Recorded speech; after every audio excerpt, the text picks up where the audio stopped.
Microphone test, microphone test. Oh my God. Guess what, guys? I just had to try a different hole. I tried a different USB-C hole. We should have audio now, right? Audio should be good. Audio, microphone check, microphone check. Microphone check, microphone check. Jesus Christ, dude. It has been a struggle bus. I have been on a struggle bus, my guys, ever since I've got to Bangkok. So, I came to Bangkok like 2 days ago, and I had a couple issues. One issue was I dropped so what I'm using to stream on here, for those that don't know, how I do these streams is if you're ever getting into streaming, I use a software called Cameo Studio. And as long as my Wi-Fi on my laptop and my Wi-Fi on this iPhone, I use, see here, iPhone. This is my iPhone 13 Pro Max. As long as this iPhone and this laptop is on the same Wi-Fi system, I can do my live streams using this as my camera instead of a webcam. It's a much higher quality. Well, I left my laptop charger at my condo in Pattaya. And also, so this is my 15 Pro Max. When you flip it around, look. I completely broke the cameras. I dropped my iPhone and I broke my cameras on my 15 Pro Max. This is what I use to make my YouTube videos, guys. This is what I use to make my freaking YouTube videos, and I dropped my phone and all the back cameras are broken. The flashlight won't work. This whole thing is screwed. Yeah, it sucks. But thankfully, my phone is still under warranty for 1 month, and Apple here in Bangkok are going to be replacing the camera module today at zero cost. Very nice. DSW Pro, Fortune Town charger time. Correct, sir. That's exactly what I did. So, pro tip, if you ever need anything here in Bangkok as far as technology, as far as camera equipment, laptop equipment, anything in the tech or IT space, I made the mistake of attempting to go to MBK first. I was going to MBK. They attempted to charge me 3,000 baht for a adapter, adapter charger for my laptop, 3,000 baht. I went to Fortune Town IT Mall, 1,500 baht, half the price, literally half the price. And I was able to get a new charger. It's good to have a backup anyway. I'm only, no, not $1,500 down the tube, thankfully, thankfully. So when it comes to my iPhones, I upgrade every other generation. So this is a 15 Pro Max. What I'm using here is a 13 Pro Max. I had no plans of getting a 16, um, and then I broke my camera module. But I said, screw it, I'm going to take it to Apple. So I went to the big Apple store in Central Festival in downtown Bangkok. Told them that my camera was broken. They inspected it and they said, come back tomorrow and we'll replace the entire camera module at zero cost. I had 26 days left of warranty on this phone. 26 days of warranty left. Oh, man, I got so lucky. So lucky. Yeah, I got so lucky. Is the Red Room real? The Big Apple store. No, the Big Apple stores and the Big Apple stores and the Big Mango. For those that don't know, how New York's nickname is the Big Apple. Bangkok's nickname is the Big Mango. That's a fact. I'm not trolling. That's what the Bangkok's nickname is. 111 people in the chat. What is up? Yes, I broke my phone just in the nick of time, 100%. So coming to Bangkok, this is what I'm saying. Coming to Bangkok in the past couple days, I broke my camera. That's why you haven't seen any Instagram stories from me. If you follow me on Instagram, you know I'm posting Instagram stories nonstop. Plug, check the pinned comment and follow me on Instagram. I'm always posting multiple Instagram stories per day from here in Bangkok or in Pattaya or wherever the hell I am in the world. But that's the reason you haven't seen any Instagram stories from me is because my camera has been broken. The only camera that works is the front facing camera, but for some reason, when you record the front facing camera, then once you're done recording, it's just like a black screen. It's very weird. So, yeah, in the past 24 hours, I broke my cameras on my iPhone and I left my charging AC adapter for my laptop in Pattaya by accident. So I couldn't do a live stream because my laptop was dead. And I couldn't do anything on this because, well, my camera was broken. It has been a shit show of the past 24 hours. But yeah, imagine you drop it one day after the warranty expired. Yeah, man.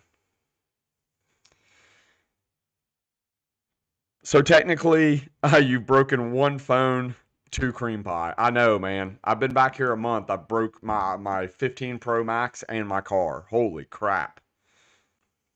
But I did drive Waffle here. So I drove a Waffle from Pattaya to Bangkok. Car's doing well. Just replaced the alternator on the Evo. So it's the first time I've really driven it since I've been back. I picked it up from the shop because when I was in Poland, they had to replace the alternator. So did that, and it's been pretty much just parked in my parking deck in Pattaya, and I've just been riding my motorbike everywhere. Um, but I needed to come to Bangkok. I was gonna take the bus. I like taking the bus. It's comfortable, it's cheap, it's like chill. You don't have to worry about you don't have to worry about focus on driving. You just sit on the bus and, watch YouTube videos with your AirPods in and just hang out. But I said, screw it. I need to drive the Evo just to see how it feels. Um, and it's not good for cars just to sit like that for like a month plus at a time. So I drove the Evo here. But once I got to Bangkok, I've literally parked the Evo at my hotel here and it has not moved. Once I arrive to Bangkok, park the Evo at the hotel, and it does not move until I'm leaving to go back to Bangkok this afternoon. It's like having a car here is so dumb. Having a car in Bangkok, living in Thailand, if you're a car enthusiast and you want to attend car shows and drag race events, Bangkok is where you want to be. Bangkok is the hub of Thailand car culture. But owning and driving a cool car in Bangkok is torture. It's terrible. It's terrible, man. Joe, cream pie is making progress.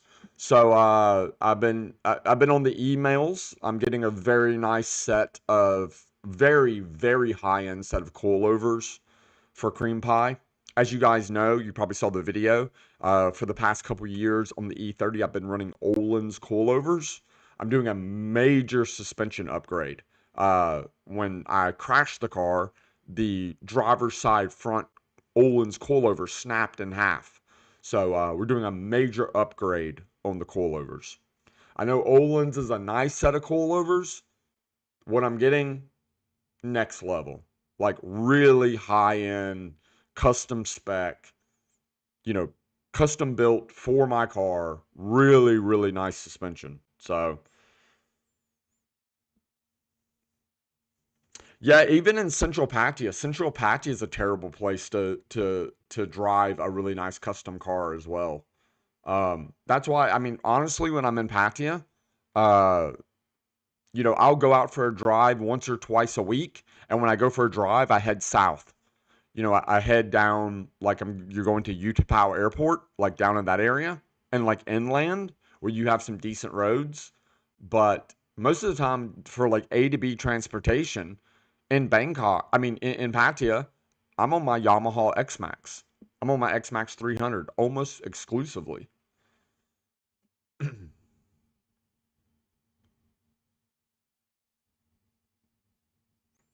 Olin's is good for cars as well. Olin's makes great coilovers.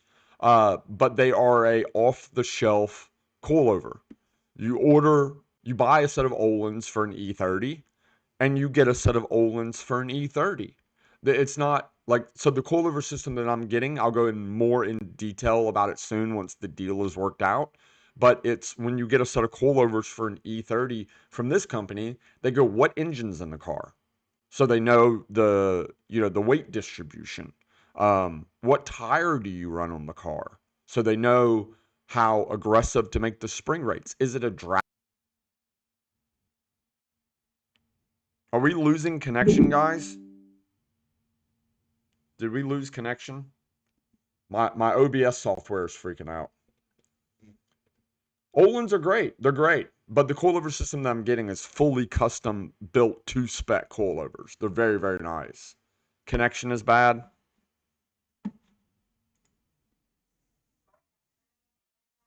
Yeah, I'm trying to figure out if we're losing connection. Audio is still good? Okay, that's good. Video is gone. When you when you guys lost video, did you still have audio? Camera's back now? Okay, cool. Sorry about that, guys.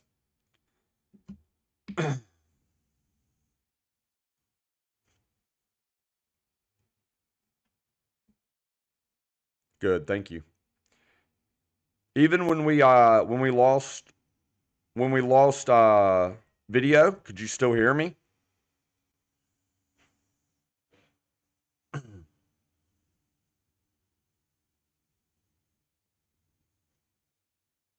Yeah, this is my little so this hotel is how much is this hotel?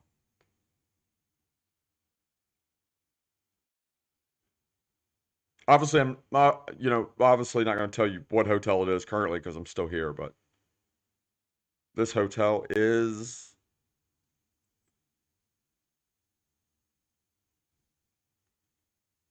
$32 a night. 32 bucks a night for this hotel.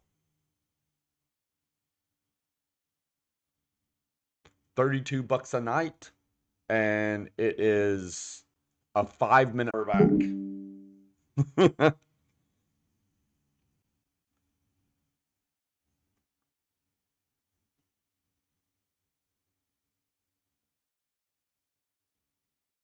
So we had 124 people in the chat, despite some freezing. It's a struggle, dude. It's a struggle. Normally, Thailand has really good internet.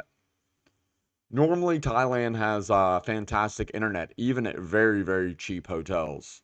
So I don't know what's going on here. I've stayed at this hotel many times, and I've never had a problem watching like YouTube videos in 4K, but I've never tried to do a live stream from this hotel. This is one of the big issues I had when I was in the Philippines and I was doing live streams.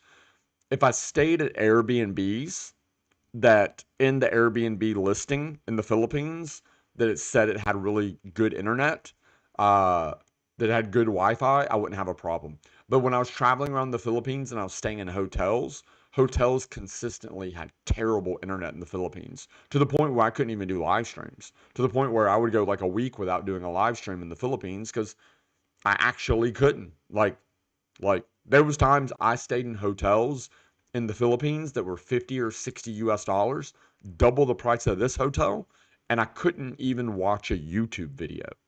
Like my YouTube videos, like you're just trying to watch a YouTube video even at like 720p and it would just freeze.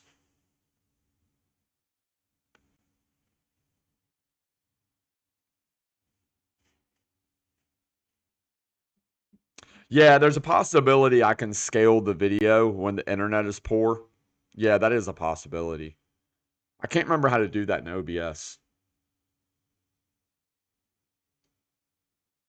Normally when I'm at my condo in Pattaya, this is where I do most of these live streams. Like I'll be back at my condo in Pattaya tomorrow doing a live stream there. Doorway. No, I do not watch my own videos after I post them. I watch my videos 50 times while I'm editing them. Like, by the time I'm done editing one of my YouTube videos, the last thing I ever want to do is watch it again because I've watched it so many times. I do watch it once it's uploaded to make sure that there was no exporting error or uploading error. There wasn't an error. Like, I watch it to make sure. So, yeah, I do watch it after I upload it. I watch it one time just to make sure that there's no errors in the videos. There's so many times I've seen like really big YouTube channels that most of the time they're paying other people to do their editing and they're uploading and all that stuff.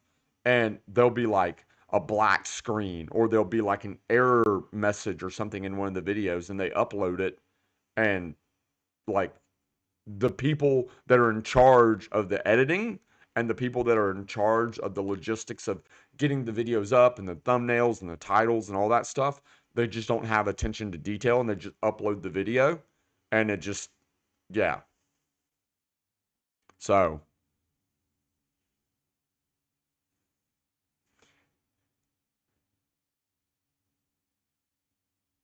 I did not find the horsepower of the 460cc stroker bikes. No. DSW Pro, do you hate YouTube videos with obvious AI voices? 100%. Yeah, I think everybody does.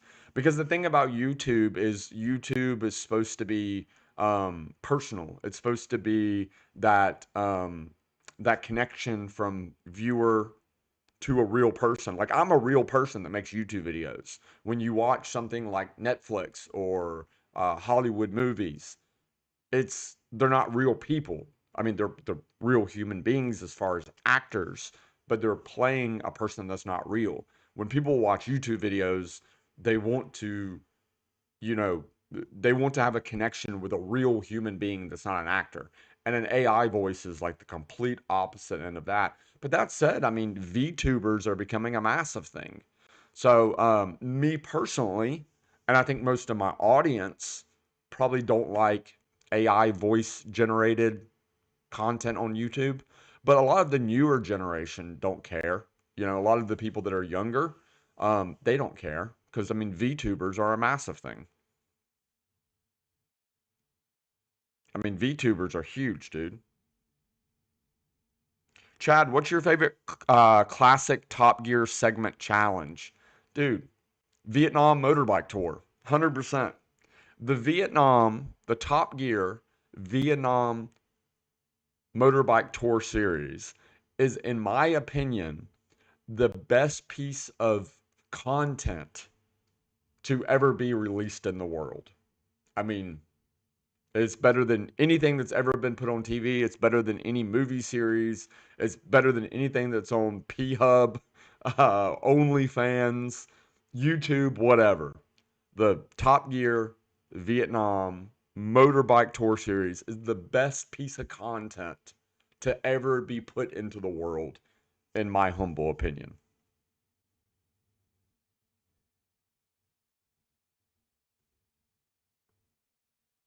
Just my opinion. I have uh I have watched that segment probably, I don't know, man, more times than I can count.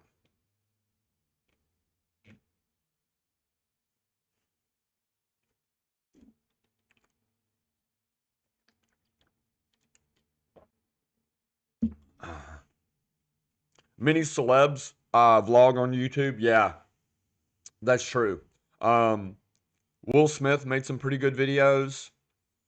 A lot of celebrities now understand the benefit of being a real human being instead of just being like a person that you see on screen.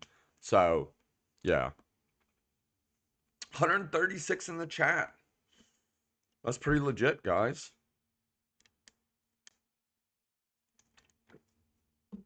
So, my plan for today in Bangkok is it is currently 8:53 a.m. here in Bangkok. My plan for the day, I'm gonna hang out on a live stream with you guys for an hour or so. Maybe we'll watch some videos, just kind of hang out, do whatever. I've seen a couple of videos over the past couple of days that I've wanted to watch. these days when I'm like just scrolling on YouTube and I see a recommendation of a video, I just put it in my save later. I put it in my save later folder so I can hang out and watch it with you guys. So we'll hang out for a little bit, and then I got to go get my hair cut. I have an appointment at 11 a.m. to go get my hair cut, and then I have an appointment at 12:30 to get my iPhone camera module replaced. So I have to do that. I have to be at the Apple store this afternoon, get my camera module replaced. When I dropped my phone, I didn't like look. It looks fine, right? Look at the camera module.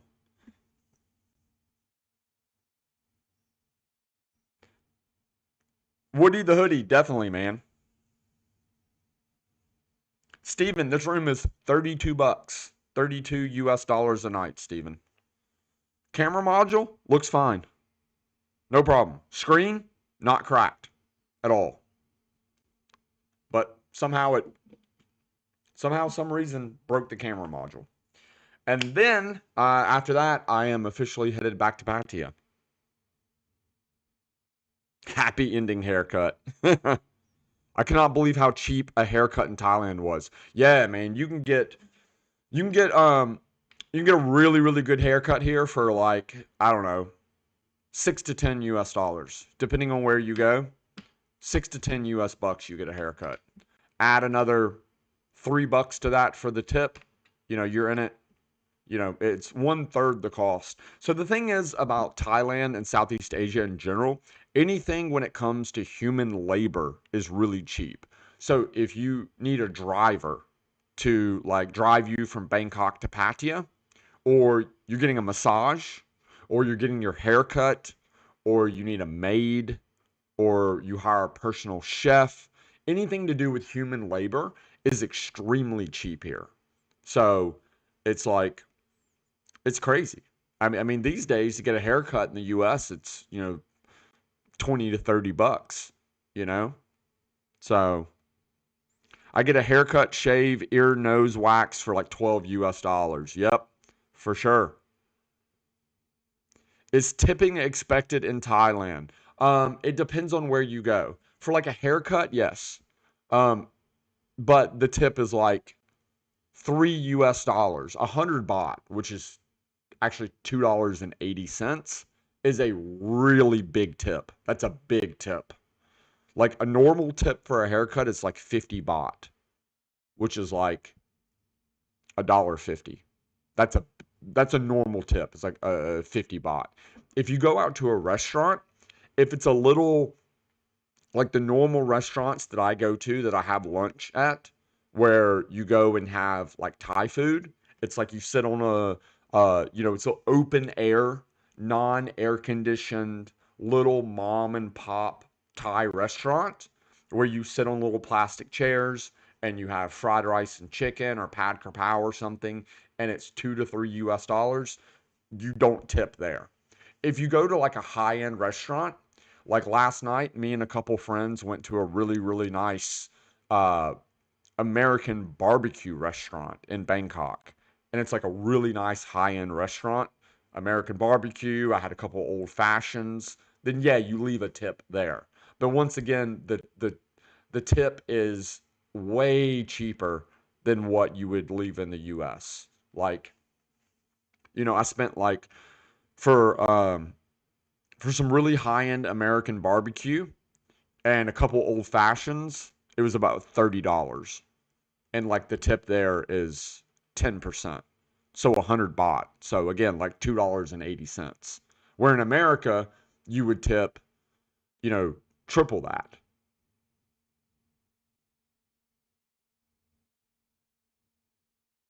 Stagwar says, always tip my foot massage lady 100 baht. And your expat friends say you're tipping too much.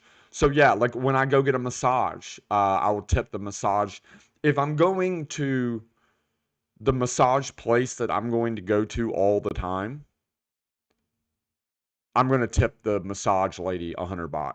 So when I go to get a massage, my go-to massage is hour long uh, neck and back massage. And if it's the massage place I go to all the time, I tip her 100 baht. Yeah. I mean, if you go there all if there's a place you go to all the time, if it's a massage place you go all the time, if it's a barber shop you go to all the time, tipping them the difference between 50 baht and 100 baht, an extra $1.50 means absolutely nothing to most of us, but it's a huge deal to them. To them, it's a big tip. I paid $30 for a single old fashioned before. Yeah, definitely. You go to a lot of you go to a lot of capital cities in the world. Bangkok's the capital city of Thailand. I was in the heart of the capital city of the country at a very high end, really nice restaurant. And yeah, I had two old fashions and barbecue, and it was $30. I just spent $30 Canadian for a Pat Kerpow. That sucks, dude. I'm not eating Thai till I'm back in November. Mike, I did the same thing when I was in Krakow, Poland recently. I went to a Thai restaurant in Krakow, Poland, and it had really good reviews. And the food was amazing. And I had to ask them, I was like, dude, like this food is shockingly good. And they go, yeah, our chefs are from Thailand. And so I was like, I asked them, where are the chefs from? And they were up in Isan. They were from where were they from? Kunkin. They were from Kunkin. I was like, ah, that makes sense. But man, it was like $30 for green curry, chicken, and rice. I was like, oh, that's crazy, man.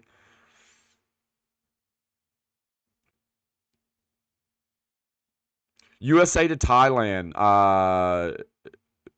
Japan Airlines or ANA. So I don't know where are you at, RYD Merlin.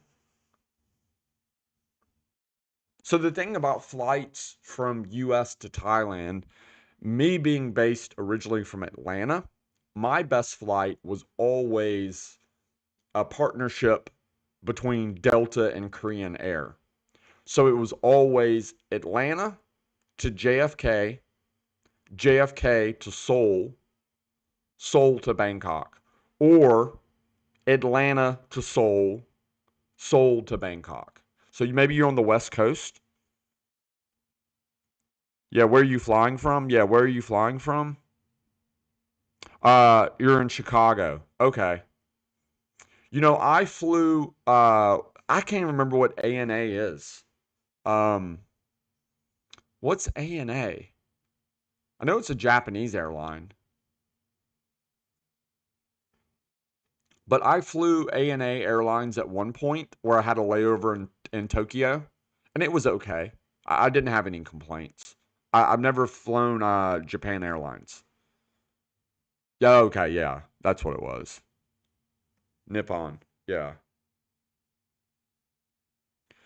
Yeah, I flew ANA one time and it was okay. I can't remember why I took that flight. I think it was a really good deal.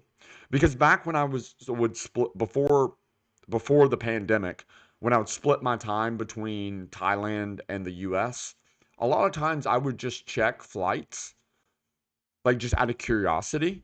I'd be like, huh. I would just always look at flights. And often there would be a flight for like the next day, I guess they're trying to fill seats. And it'd be like a round trip to Thailand, Atlanta to Bangkok round trip for like 600 or 700 bucks. And I'd go, oh, I didn't plan to go to Thailand tomorrow, but I guess I'm going to Thailand tomorrow for 2 weeks. And I just like grab my bag and pack some stuff and I just go to Thailand for a couple weeks because it'd be like a good deal on a flight. Yeah, I'm assuming JL is Japan Airlines. I've never flown that flight.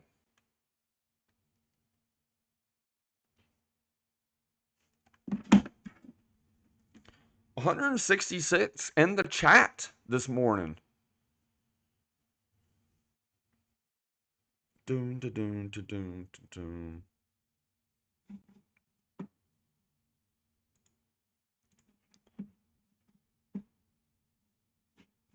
So, Today we have three videos that I saw on YouTube that I thought were very interesting that I want to watch, and I saved them to watch them with you guys.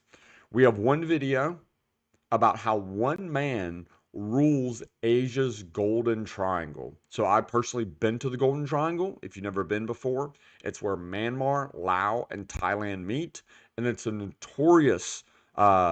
a notorious zone for criminals, drug manufacturing, trafficking. A lot of wild stuff goes on in the Golden Triangle. We have a video from Daddy Doug DeMiro, on the 10 most undervalued cars.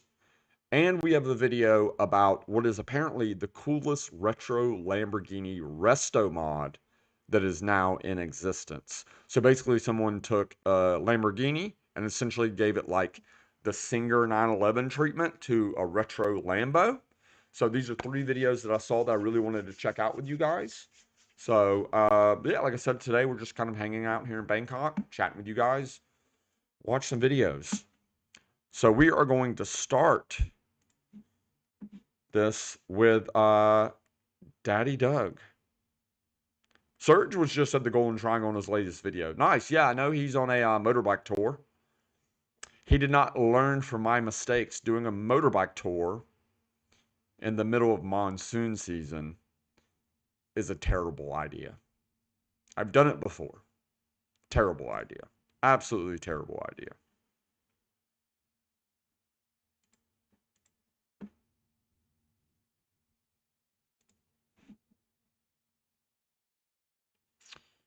Let me see.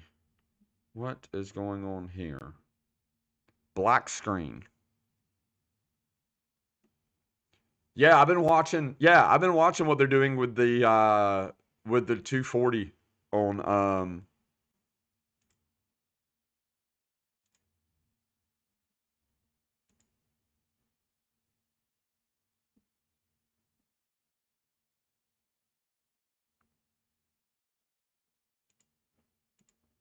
what the hell?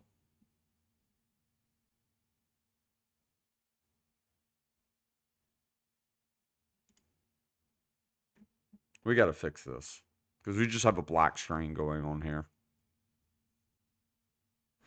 So currently what I'm doing is sometimes I stream with this setup, and like right now I'm just using my laptop. Like I have my laptop right here.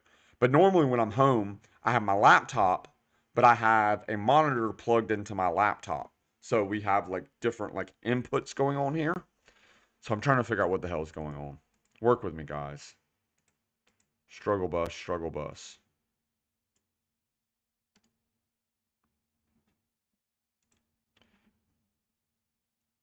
We got this.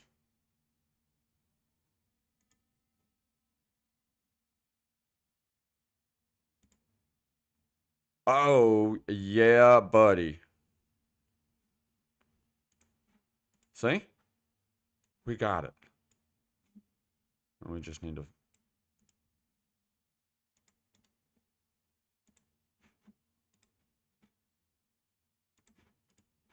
Oh my God.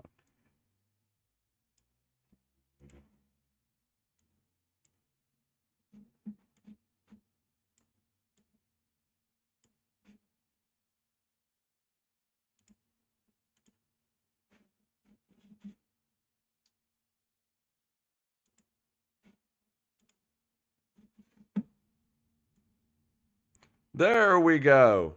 Success. Success. I knew eventually we would get it.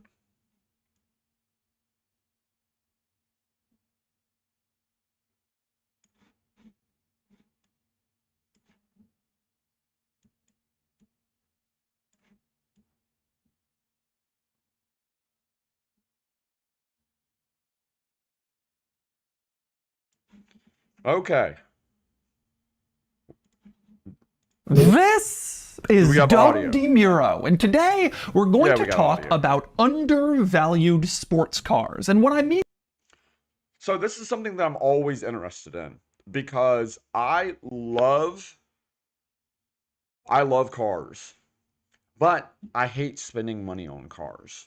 But I'm a firm believer if you buy the right car that you truly enjoy, you can drive it and you can enjoy it and you can either make money or you can at least not lose money. And Doug has 10 cars that he thinks are unvalued sports cars that you can buy and you could probably enjoy them. And at worst case scenario, you're not going to lose money. I've never seen this video. As you can tell by the bottom, it says I haven't watched this video. It doesn't have the full red bar. My personal opinion right now, there's once a man from Nantucket. Okay, I want you guys to let me know in the chat. What do you think right now is your number one undervalued sports car? Right now, what do you think is the number one unvalued sports car in the market?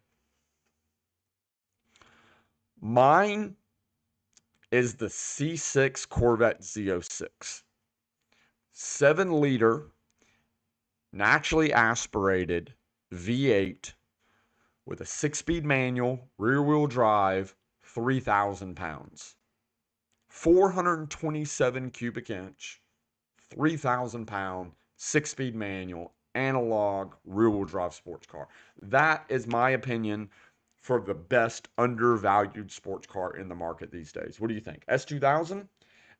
Man, you know, if you would have said S2000 like 5 years ago, I would agree. 100% you got it right.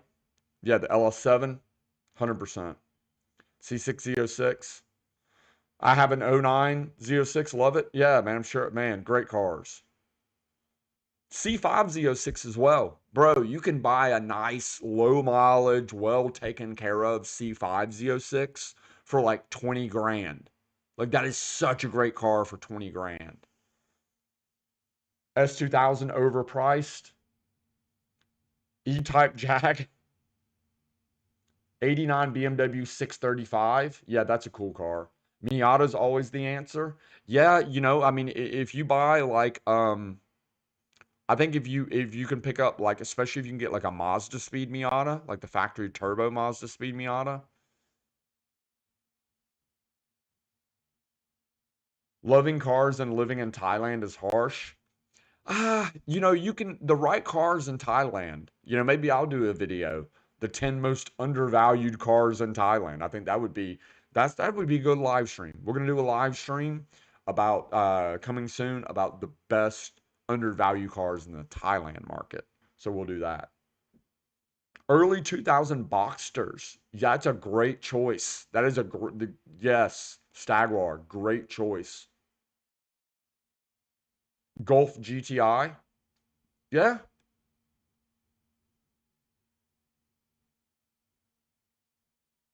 MK2 Audi TTS. Golf R. Yeah. That's another Jag F-Type R. That's another good one. Love those cars. The Jag F-Type R with the supercharged V8 with the pops and burbles and all that type of stuff. Yeah, great car. Yeah, I agree. No, I agree. Great car. Bobcat had a 72 Monte Carlo. That's a cool car. E46, man, prices of especially E46 M3s are out of control, dude. They are E46 M3s are definitely not undervalued. Now you can get like a sedan or like a base model coupe. Still a great car. Oh man, that's a good one too. 2007 Camaro ZL11LE. That's a great one as well. Or just the SS1LE for like a track car. Great car. ATSV. Yeah. Good choices. Good choices, guys. I'm going to stick by the C606 as mine.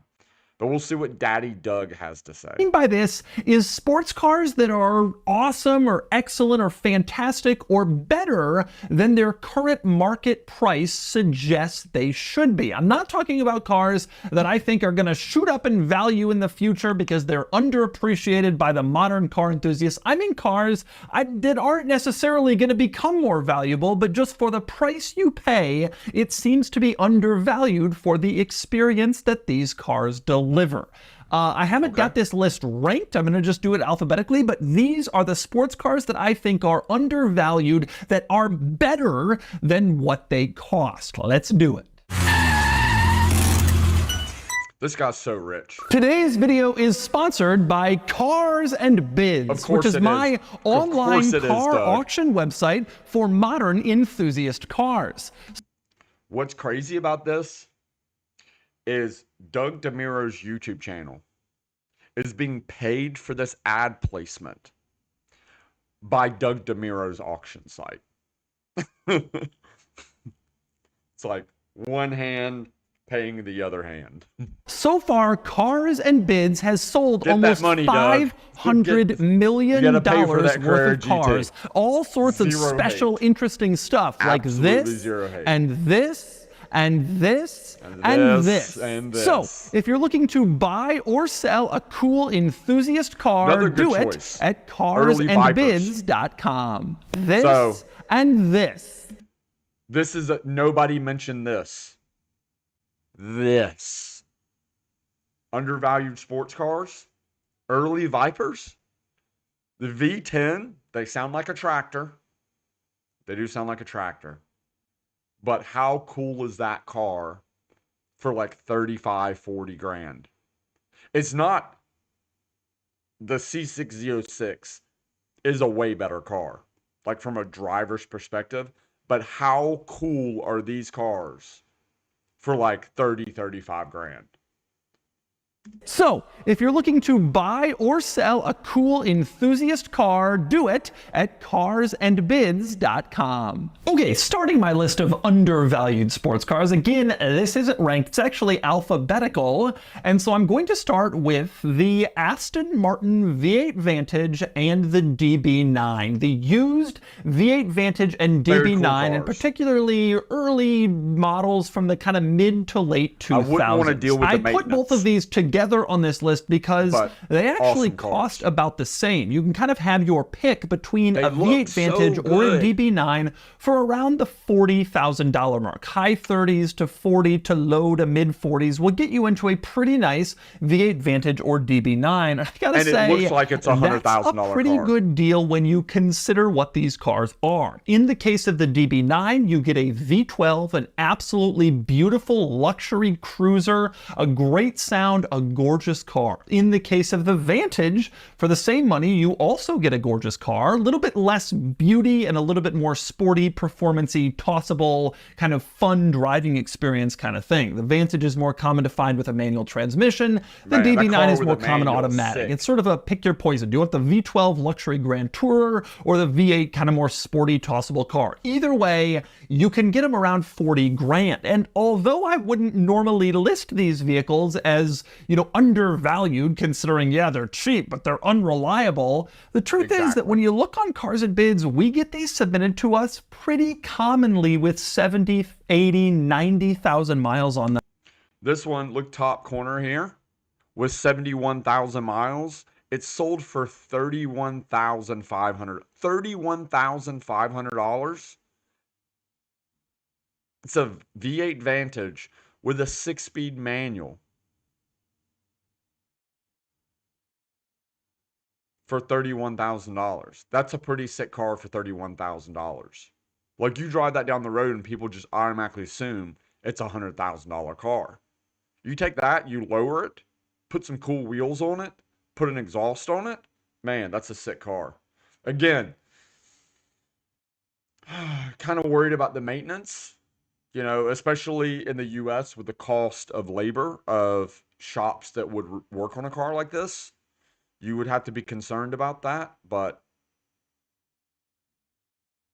them, they seem to be fairly reliable. And I know this firsthand because I owned an '06 V8 Vantage, which was first or second model year. Man, and it's such a beautiful it was car. pretty good. I bought the car after it had been sitting for a while, not really being used, and it had some problems at the start, but then I drove it to 34 US states across the country and back, and it was totally fine. Very reliable, really a solid car. Quite an impressive vehicle, actually. And I gotta say, that's kind of been the experience of other people I know who have had these cars. It's actually kind of a perfect vehicle because Aston Martin's reputation for reliability has absolutely tanked their resale value, but the actual lived experience of owning these cars is a lot better than the $40,000 price tag would suggest. They're beautiful, gorgeous, incredible to look at, and not really all that expensive to buy or own. It's not going to be a Toyota, but it's also not as bad as you might think. Okay, next sports car that I think is surprisingly undervalued. How about the original Audi RS5? This is a great one. The original RS5 was sold 2013 to 2015-ish, and it came... If I'm not mistaken, this car has the same V8 that was in the R8 V8. So it's just mid-engine, it's front engine. But I think it's the same, what is it, 4.2 liter V8? This is a cool car as well. Like, this would make a great... If you wanted like a Grand Tourer V8 like sports car that you could like daily drive, it's a pretty cool car. Came with a 450 horsepower, big old naturally aspirated V8. You can't get one of these with a manual transmission, but they are beautiful cars styled by Walter de Silva, an Italian who created some of the most beautiful cars, and this was kind of his ultimate beauty. The A5 and S5 are generally attractive, but the RS5 was especially gorgeous. It was also wonderfully subtle. The styling was just beautiful. They didn't rely on all sorts of ugly things to make it seem cooler than it was. They just went with the design, a little bigger wheels, some subtle upgrades here or there, and then that 450 horse NA V8 under the hood. And the real key is that you can pick one of these up for around $25,000 right now.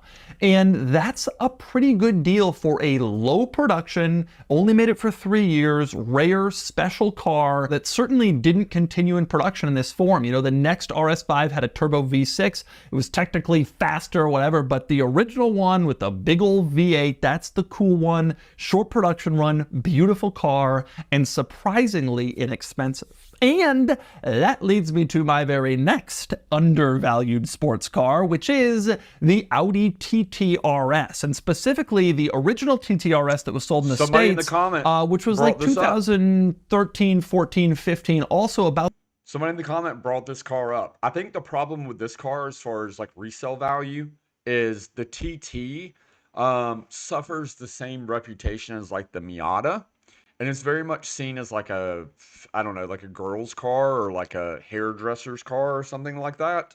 But the TTRSs, man, with the 5-cylinder and the DCT or the DSG transmission or whatever, man, with bolt-ons and a tune, these things are fast, bro. About that same era.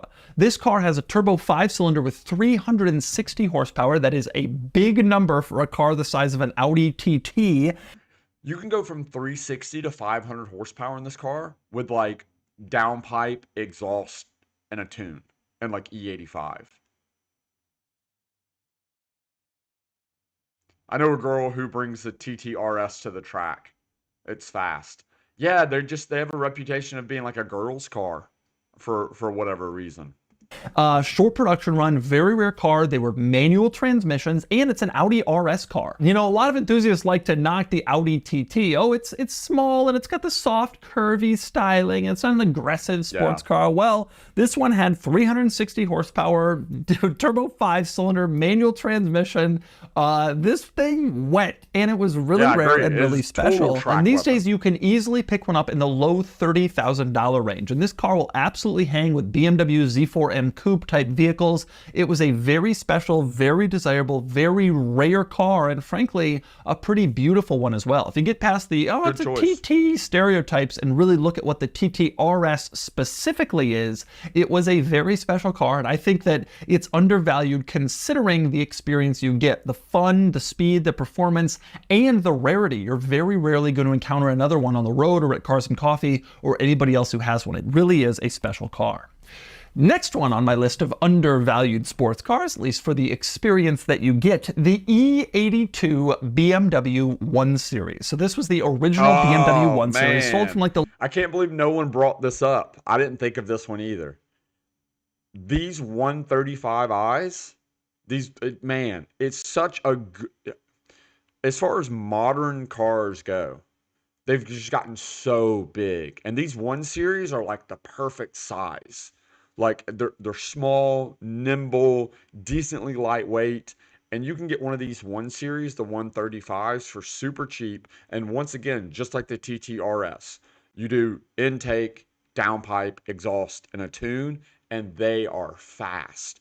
Great chassis dynamics. Like this is one of the best. Like you can buy one of these, you buy a 135i for like $10,000, $12,000. N55, oh my God, they're such a headache. Yeah.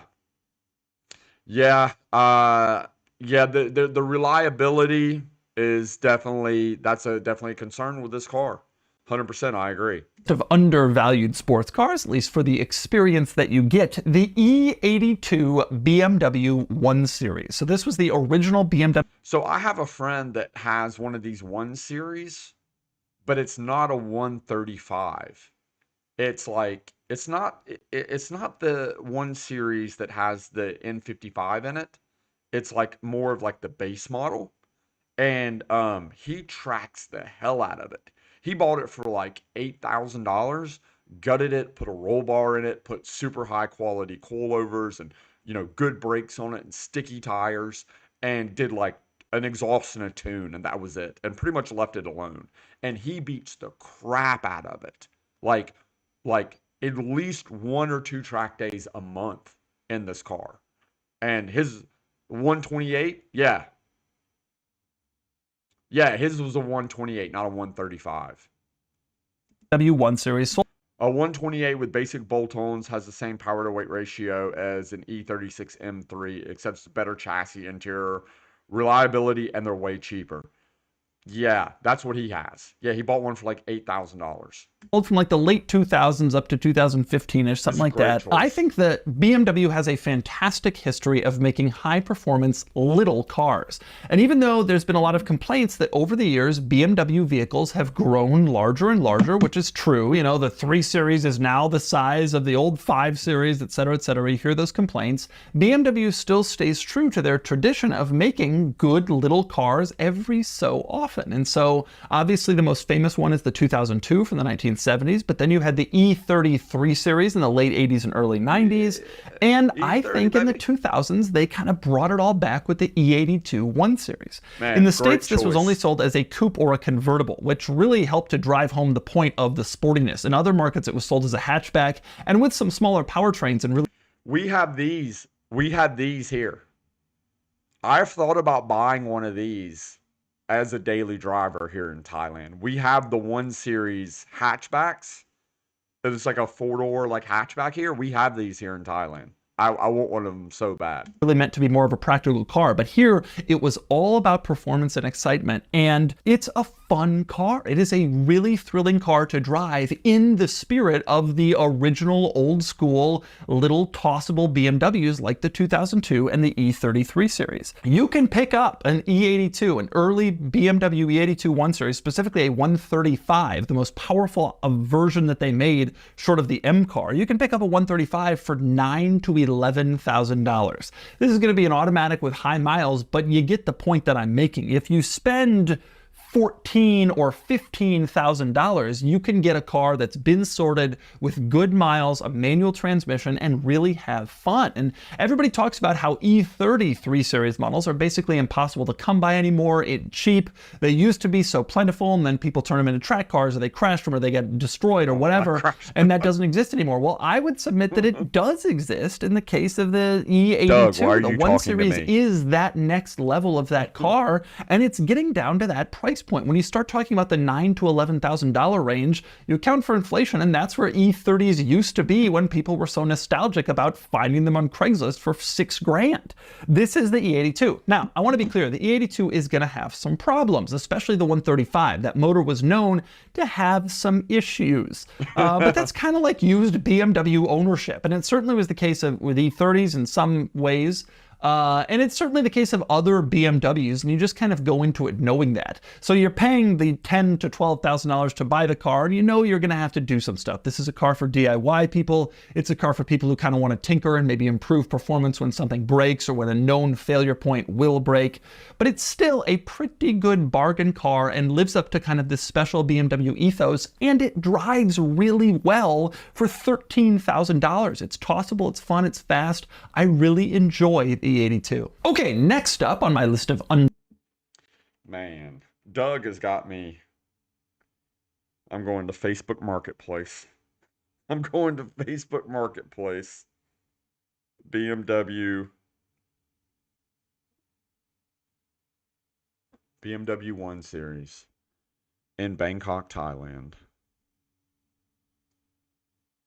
Oh, man.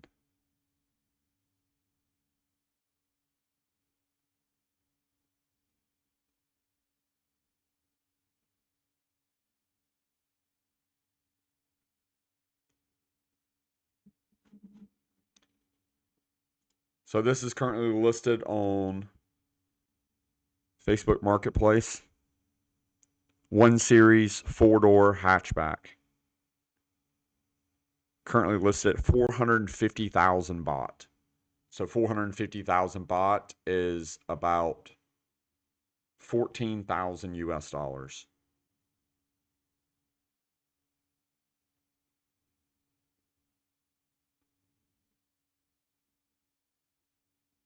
Oh man, here's a cheap one. 5 days ago. Dude. 350,000 baht. So this is about 10,000 US dollars.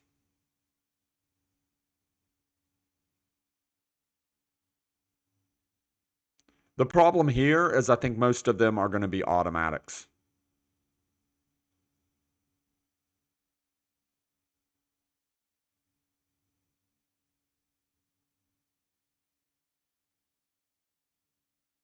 Oh, look at that one. That one's sick. Look at that. Okay. I need to get off Facebook Marketplace. This is dangerous. Undervalued performance cars. This is an obvious one. I talk about it all the time. The C5 Chevy Corvette Z06. Now, before I go any further, I want to point out this is true of basically any C5 Chevy Corvette, and it's also true of the C5 and C6 Z06, which are both total bargains. But when you do the Venn diagram here, the overlap is the C5 Corvette, a bargain, and the Z06, C5 or C6, combine them together, the C5 Z06 specifically is the bargain. Yep. For those who don't know, the C5 Z06 was the high-performance, kind of track-focused version of the C5 Corvette, which had come out in Such a great '98. car The for Z06 money. came out a few years later, and it was a I am so furious. Like I want a Z06 so bad. I C5 or C6.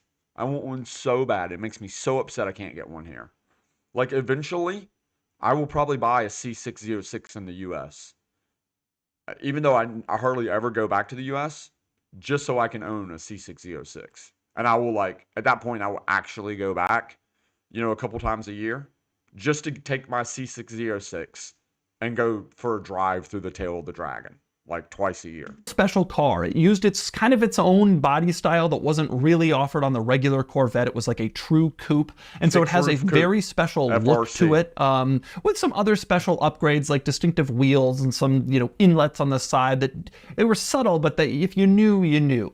But it wasn't just that. I got an improved powertrain. It got a naturally aspirated V8, a little over 4. Bobcat, we have tons of great roads in Thailand for Corvettes. There are so many great roads in Thailand for sports cars. It's just not in Bangkok. It's not in major cities. You just have to get out of the cities just a little bit. I mean, like, look at the screensaver on my phone. Like, that area. Like, when you go up in northern Thailand, I mean, it's just like there's no great roads. There's no great roads in New York City. But once you get outside of the cities, there's tons of great, nice, smooth roads in Thailand to drive sports cars. They're just not in Bangkok or Central Pattaya or Central Phuket. 400 horsepower, which is a big number for a car the size of the C5. And then there were all these other little subtle and sharp tweaks to improve the cornering capabilities, the handling performance of this car. And it really was. I would love to get one of these in yellow, C5 Z06 in yellow, and do a Honda Spoon theme on it, like it's a Civic hatchback, like a Spoon Civic hatchback. That would be hilarious. Was an excellent and surprisingly good and strong track car for steering and handling. It's not what you associate with 90s Corvettes or 80s or 70s or 60s Corvettes, but this particular car that kind of was born from the C5 of the 90s really was a fun and enjoyable car to throw around because of the upgrades that they made to it. These days, $20,000 will buy you a nice C5 Z06. You can buy ratty ones in the teens, and you can buy really nice ones for like 30, like super low mileage, well-preserved, commemorative edition. But 20 grand will buy you a decent car with like a couple of mods, maybe a minor accident, and reasonable miles, 50,000 miles. And that's a car you can really have a great time with. And the fun part is you can drive it, you can enjoy it, you can throw it around and kind of track it yourself, and then you can sell it for pretty much what you paid, because that's what they've been going for a long time. So it's an experience you can really enjoy and not really put all that much money into. They bottomed out. I don't think they're they're reliable, they're good, they're fun to drive, and I really like that car. Okay, next one. This is an obvious one, another one I've been talking about for a because those cars have freaking leaf springs on them. A coilover conversion on one of those cars totally changes that car. Coilovers, intake, cam, long tube headers and exhaust and a tune. Like 400 wheel horsepower, coilovers, decent brakes, sticky tires, good seats. They need seats because those seats in those cars are terrible. When you get a seat where it actually holds you in place, that totally changes those cars as well. For a long time, in various videos similar to this, the original Dodge Viper RT10. So that was the very first Viper that was sold from 92 to 95, 96. The original Viper. Once again, like I said, I don't know what other cars he has on this list, but this is probably the coolest car on this list. It's not as good as a Corvette. It's just, in all facets, it is a way worse car than the Corvette Z06. But this car is so freaking cool. Like, for years, I've wanted one of these Dodge Vipers and put like a really nice set of wheels on it and like air ride suspension, because they're not great track cars anyway. Like, I would love to have one of these Vipers. It would piss so many people off, but I want one of these Vipers and put a set of Volt T37s on it. Put T37s on one of these Vipers and air ride. I know it would infuriate so many people, but I don't know. Like, I just want one so bad. Vipers were sold with those famous 3-spoke wheels, no real windows, no real roof. It was a very raw automotive experience. And you can pick one up these days for maybe $35,000 to $50,000 for a nice one, which you might think sounds like a lot of money for a used Dodge, but manual transmission, naturally aspirated V10, and most importantly, a true exotic car experience. Like when I had the second gen Viper, which costs a little bit more, but when I would go and drive that thing around, people would just freak out. They would get so excited to see a Viper, especially an old Viper on the road. And it's not unlike when I drive around my like crazy exotic cars these days. I got a Lamborghini Countach. That gets more attention, but not 10 times more, considering that value is 10 times higher. These old Vipers are really special exotic cars, and even beyond the attention, they're just fun. They're big engines mounted to a chassis, and then there was some bodywork thrown on top. And they're very raw cars. They're cars where you need a garage because they leak on the inside because they don't really have a roof and windows. They kind of have temporary solutions for that stuff. They're not the most usable cars, which is why I think that values haven't really taken off. I think people look at them and say, you know, that's cool, but unless you live in Southern California or Arizona in the spring and fall, places where it's dry and warm, you're not really going to be able to use the car. And so I don't see the Viper shooting up in value, but I do see the experience being undervalued considering what it offers. It is just so cool. How Doug was saying that he owns a Countach. Countaches are the same way. They're notorious for being not that great of cars, but people buy them and their values have gone so high just because how incredibly cool they are. And I feel the same way about the Viper. Cool and so exciting and so much fun. Okay, next up in terms of undervalued sports cars, cars that offer more than their price tag would suggest. Next one, maybe this is too easy or obvious, but the ND Mazda Miata. I've never been a massive Miata guy. There's some people who are really obsessed with them. I'm more of a generalist. I like the NA and the NB and the NC just fine, but for me, the ND, which is the current, most recent Mazda Miata, came out 10 years ago now, back in 2015. RF, that is just the most exciting and enjoyable and wondrous car. I love how the ND Miata looks. I love how... I like this with the what do you call this roof? Brain fart moment. Targa, with the Targa top. It's a very cool car. I'm 6'4", so I have owned a Miata. I owned an NB Miata. I bought it at auction at one point for like a good deal, and I was gonna immediately sell it, but I ended up I liked it so much I kept it for like 3 months, but then I sold it because I could fit in it, but I looked like a complete idiot getting in and out of the car. I looked ridiculous. But once I was in it, I was okay. But I had to like tuck and roll to get out of it. How it drives, I love how it feels, I love how it handles, and I love that they were able to bring back the spirit of like the original little kind of lightweight Miata while still including modern features that you would expect and wrapping it in this absolutely gorgeous package. It is not the fastest car in the world. And in order to make it a really excellent, great experience, you kind of have to get a later one. They got more power. They added a folding hardtop, which I think makes it look better and more usable. But then you start to lose the value proposition. The early ND Miatas, which came out for the 16 model year, you can get a cheap one for around $15,000, and around 20 will get you a really decent one with a manual transmission and low mileage and a lot of fun. And I don't want to say that's a lot of car for the money because it's not in terms of horsepower and performance, but it is a really nice experience for that price point. And again, a very slow depreciation curve. They did not make a ton of ND Miatas. You know, interest in that segment has not been as strong as it was when the Miata first came out 30 years ago. And so it's been a little bit rarer to find, especially a manual, well-equipped, not over-modified, not crashed. And for 20 grand, that gets you a nice one. You can probably own that 5 or 6 years and sell it for not too much less than that and really get a nice experience out of it. Now, again, you're not going to have the experience of throwing it around and really flooring it and getting great power, out accelerating everybody from a stoplight, but you will have a really great steering and handling experience in a really nice looking car. And you can look at yourself and say, you know, for 20 grand, this gives me a lot of the thrills that people get in exotic cars that cost way more, just sort of without the ego component, right? Like, nobody's ever going to look at an ND and say, whoa, man, that's a cool car. But you can have the same experience. And frankly, I think that's just as enjoyable for a lot of people. It's really a nice car. It's really a lot of fun to own, to drive, to exist with. I literally watched a video like 2 or 3 days ago where somebody had one of these ND Miatas and they had an LS3 in it. And the guy was doing like a track day in it. And yeah, that's a badass car. Really love the ND. Okay, next up on my list of undervalued sports cars for the experience they provide. This one is obvious and it doesn't get discussed enough, but the Nissan 350Z, the one that came out back in '03, is a really, really undervalued car considering all that it offers. The Facts. '03Z came out with about 300 horsepower. Initially, it was just shy, and later it was boosted to right about 300 horsepower. They are easy to find. There's a lot of them around. They're easy to find manual transmissions. A lot of them.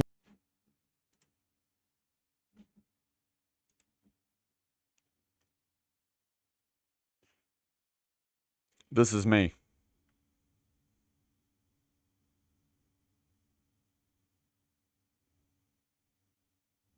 So I bought this car, uh, 350Z, with 30,000 miles on it. Completely bone stock, owned by a woman, bought at a dealership in southern Georgia. It all the maintenance was done at that dealership in southern Georgia, and then she traded it in at that same dealership in southern Georgia.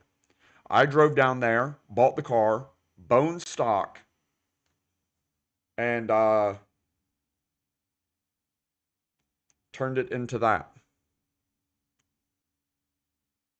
And so I did my first track day in this car when it was bone stock, and I did 50 track days in that car over the next 5 years. 50 track days at the tail of the dragon.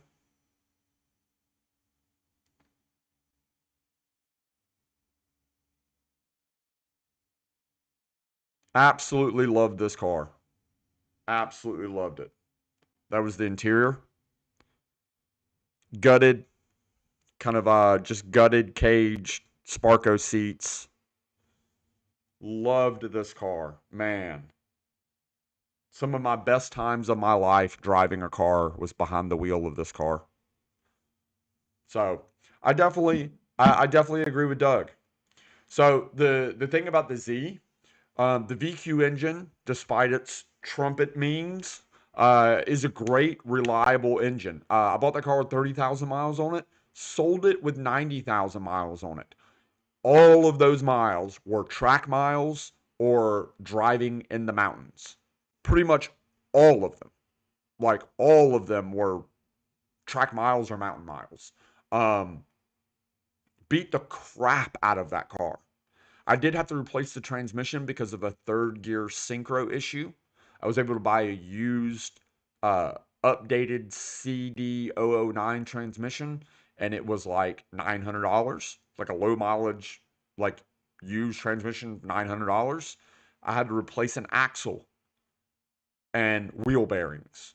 Besides that, oil changes, brake pads, rotors, tires, transmission fluid, track day, beat the crap out of it, rinse and repeat over and over and over for 5 years. I did 50 track days in that car. I went from my first track day in the car bone stock, never been on track in my life, having no idea how to drive, up to advanced class, chasing down Porsche GT3s in that car. Like, absolutely loved that car. Loved that car, bro.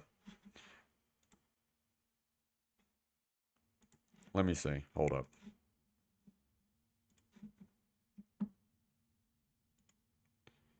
Uh,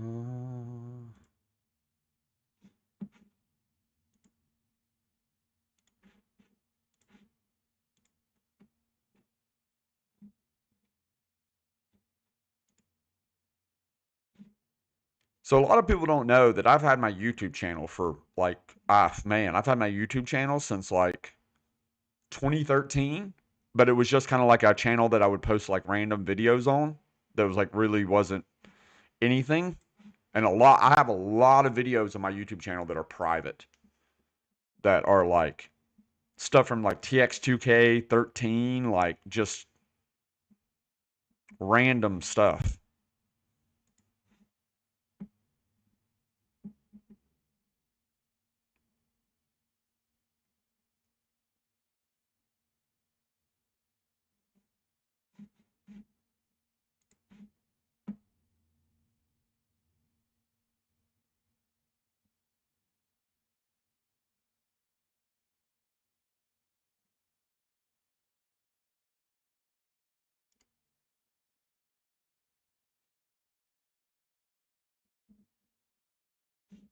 Let me see. I'm trying to find a video. I'm going to show you guys a video.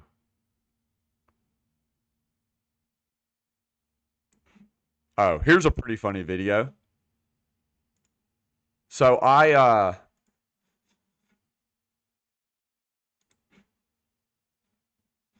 this is 8 years ago. Holy crap. So this video is completely, it's on my main channel, but it's private. And so this is from Atlanta Motor Speedway, the NASCAR track. So they would do track days at Atlanta Motor Speedway at the NASCAR track. And what they would do is they would allow you to run up on the bank of the NASCAR track, and then they would route you through the infield so you could drive the car through the infield and then dump you back out on the NASCAR track. And on this NASCAR track, in my 350Z, fifth gear, my red line light would be blinking, and I would hit red line in fifth gear on the track, on the NASCAR track. It was sick, bro.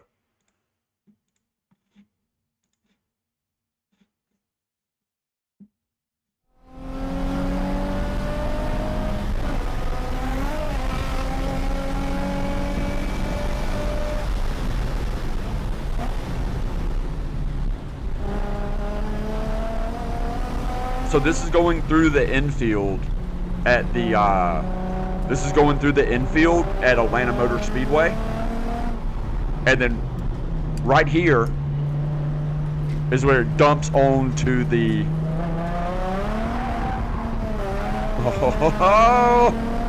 right there is, so I kept having a problem because you can see, this is an old video, guys. This is 8 years old. This is like a GoPro like 2 or something. You can see where the infield is paved, a different surface. So when you would go from the infield to the NASCAR bank, the surface would change. And you would be like, you'd be turning full throttle and you would go a complete surface change. And the car would just like literally just come out from underneath you.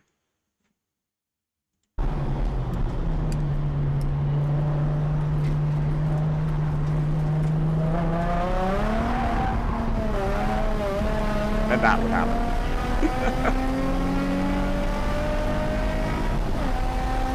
So this is the NASCAR bank.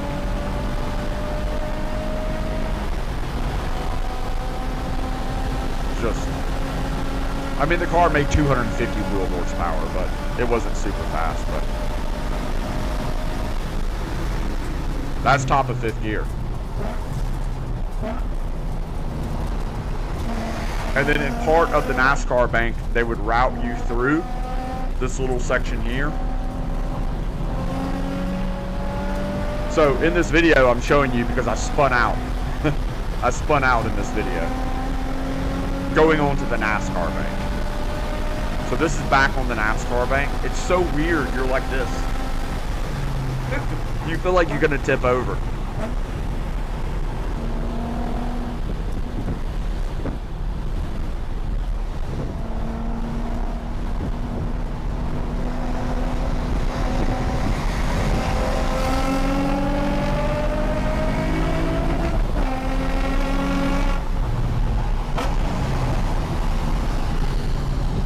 One thing that would change this car is the flywheel.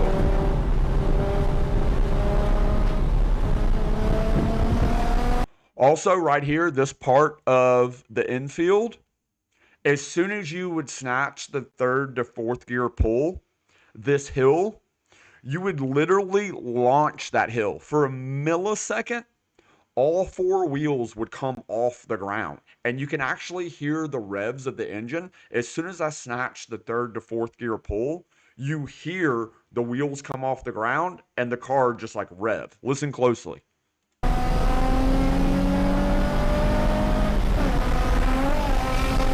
hear that?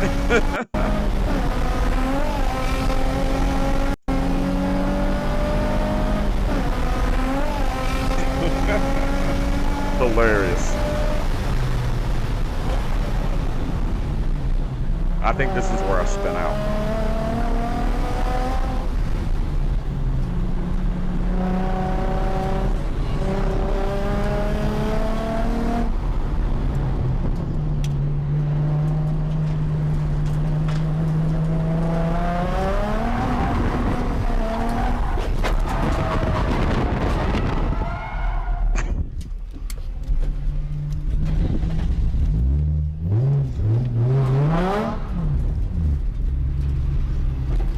See?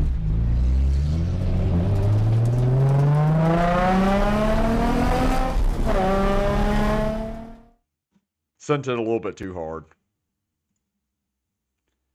Anyway, random, I know, but I'm a big Z enthusiast. Yeah, it does sound like a baby GTR. Yeah, I kind of figured out the way to get that car to actually sound pretty good, at least for Z. But one thing that I was saying is one thing that really changes these cars so much is they come factory with a dual mass flywheel that's extremely heavy to cut down on drivetrain noise. But if you put a single mass lightweight aluminum flywheel in these cars, it frees up that VQ engine so much, and it makes it so rev happy, and it's actually a really great naturally aspirated fun torquey V6. It's not going to make a ton of power. You know, you're going to get 250 to 270 wheel horsepower out of it, but it's really really reliable. Really reliable. Yeah, really super reliable. Such a great car. Were made. It has a very reliable powertrain that is very easy to own, to operate, to tune, to modify, and to find parts for that VQ V6 engine. And you can find one pretty easily for around $10,000. And that is just a total bargain, especially when you consider that the previous model, the Z32, which was sold from like the early 90s, 96, 97, nice versions of that car are big money, $40,000, $50,000 for really well-kept nice ones. The 350Z has never really earned that classic car status where values start to rise and it starts to appreciate. And so it never really got expensive or valuable. And they're still, even nice ones to this day, are not really that much more than around $10,000 for a fun, tossable, powerful. This is actually a car that even by today's standards still feels fast and exciting and powerful. Reliable sports car. And I think it looks cool, and I think it still kind of turns heads. And I think someday you will see some of that value appreciation and excitement for these cars, especially nice ones kept in good shape. But right now, enjoy the bargain while you can. It really is a surprisingly good deal. So the great debate, 350Z versus 370Z. I've owned both. I had a Nismo 370Z that was really properly set up as well. The 350Z is a more raw experience. If you're building a car that's like a track day car, or that you specifically drive in like, you know, the curvy mountain roads, Tail of the Dragon, Great Smoky Mountains, or the really nice roads out in California. For a mountain car or a track car, I actually prefer the 350Z. I think it's lighter, it's more raw. For a street car, the 370Z was way better. For a car that you just drive around town, you take to cars and coffee, the 370Z is a better car. But if you want to build something that's just like you beat the crap out of it, I've owned both. My vote is 350. And finally, my last undervalued sports car that delivers more than it should for the price. This is an obvious one, been talking about this for years, the 996 Porsche 911. The Porsche 911 that was sold from 1999 to 2005, give or take. These are really fun cars. It's your ability to get into a Porsche 911 without spending $80, $90, $100,000 like so many older 911s now cost. Those old 911s are kind of gold. So he said this is his last one, but my choice when it comes to the Porsche 911 is the 997.1s right after the 996. The 997.1 Carrera S's, dude, you can buy those for a great deal. They don't have the runny egg headlights. You can get a manual transmission, rear-wheel drive 997.1 Carrera S for a really good deal now. I mean, you can get those for in the 40s, and that's a good car. That's a really good, like, exotic car for the money, my opinion. But I just I hate the front end of the 996s. It's very tough for me to get gone from a lot of enthusiasts who want the Porsche experience. And so the question is, well, how can I get into a 911? You know, every enthusiast kind of asked themselves that question at one point. And the answer is a 996, which is still a very affordable car. Early automatic transmission 996 911s are in the low teens, $13,000, $14,000, $15,000. Bro, if you buy an automatic 996 911, just stop. Like, don't. If you buy this car, this generation 911, listen, the new PDKs are fantastic, and I get it. I totally get it. I still would rather have a manual, but I totally understand why people buy a PDK. It is actually better. It's superior. But if you buy this and an automatic, bro, get out of my face. No, no. But even if you want a manual, around 20 buys you a cheap manual 996 I like 911, this and color, this green. $30,000 buys you a really nice one. Like a good, it'll be a two-wheel drive, narrow body car, move some miles, but like no bad Carfax, later model, not modified, like a nice, good 996, $30,000 will buy that for you. And that's a pretty good number to get into a 911 when you look It at the is. fact that earlier cars, even regular ones, are in the $60,000, $70,000 range. That's getting out of reach for a I lot of personally would enthusiasts. spend If you've an ever extra wanted to five to scratch that ten thousand 911 itch, dollars to yeah, get a it's just the 996, 997.1. but it still Personally, drives but fantastically. It's still a wonderful car to own and operate and use. You know, the 911 that came before the 996 was the 993, which everybody is so obsessed with, such a special car, and it really is. But the 996 was the successor, the later version, for a reason. It was more powerful. It was just as enjoyable to drive. It's really a very, very exciting car. It just doesn't look as good. It wasn't as reliable, and they made far more. And so production numbers have made it less rare and a little bit less special in terms of buying it. But I think a really nice 996, and especially one that's been well sorted with the IMS issue taken care of, is a really good bargain even still today. And I think that's especially true when you look at what's happened to older 911 values, and you start to wonder if that market is going to completely slip away from you. If you want to make a purchase and just take a bite out of the 911 world, having a 996 is a special way to do it, regardless of what Porsche purists tell you. They'll complain about the water cooled, the interior quality, the look of the headlights. It's all stupid when you're behind the wheel. It is a fun, enjoyable, tossable, fast, exciting car to drive with great driver inputs, pedals, steering, brake. It's just a great car. And they had a little bit of a moment right after COVID. The prices started to rise, and I started to think, hey, this is it. The 996 is finally going to start to become a really valuable car. The enthusiasts, the collectors are starting to latch on. And then it kind of dropped off. The balloon deflated, and 996 values came right back down, and they're still affordable. And I'm not sure how much longer that's going to last. As more of these get modified, as more engines blow up, a lot of automatics out there, a lot of people doing safari builds, like it's going to become harder and harder to find a nice 996 in the future. And so if you want to do it at some point soon, get into a 911, this is your chance to do it without spending crazy money. So those are my undervalued sports cars. Again, I don't necessarily think all of these are going to shoot up in value over the years, but I do think all of them give more of an experience than you would expect considering what they cost. All of these cars are special, fun, and exciting, and surprisingly affordable, considering how enjoyable they are at various different price points. I really like all of the cars on this list, some more maintenance intensive than others, but all of them are a really good bargain for what they deliver to the car enthusiast. So I'm gonna ask you a question. Out of all these cars, these are the choices you have: V8 Vantage, the V8 Vantage, the Audi RS5, the Audi TT RS, the 1 Series BMW, the C5 Z06, the Dodge Viper, first generation Dodge Viper RT10, ND Mazda Miata, 350Z, and 996 911. Which one are you buying? No Z28 Camaro. I really like the 5th generation Z28 with the LS7 in it. The Vantage with the stroked LS3 in it. Ah, man, I can't do the Maserati. I just don't like the Maseratis. They sound great, but I don't know. I think it's probably because I'm from Atlanta. And if you've ever lived in Atlanta, every SoundCloud rapper that has made a little bit of money, the first car they buy is one of those Maseratis because it's got a Ferrari engine in it. And they just drive around like total assholes.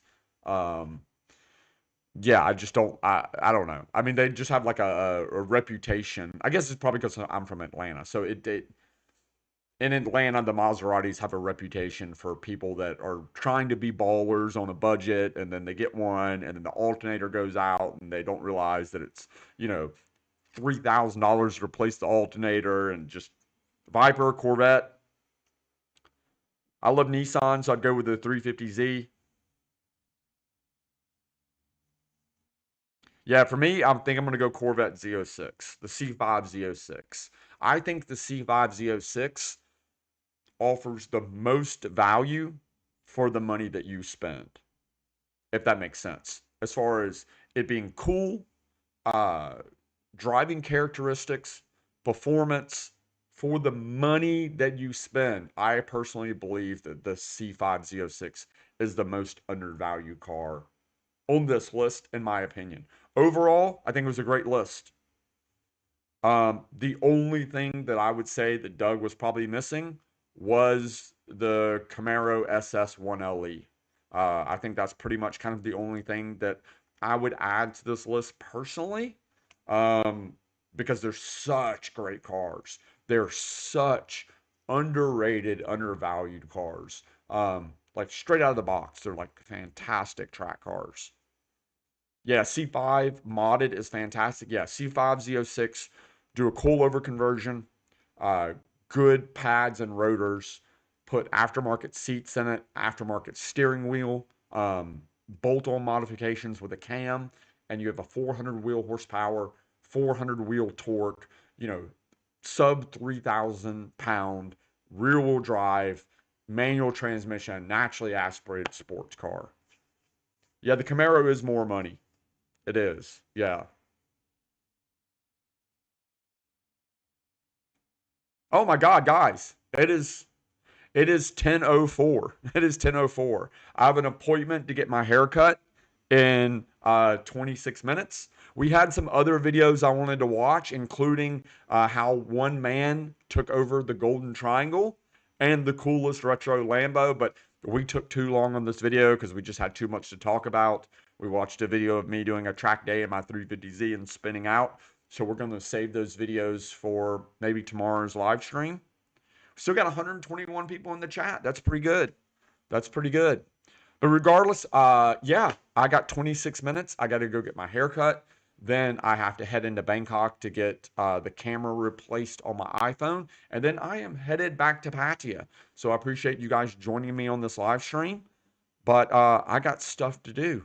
I got places to go. I got people to see. So I'm officially out of here, guys. Stop streaming. See you guys tomorrow.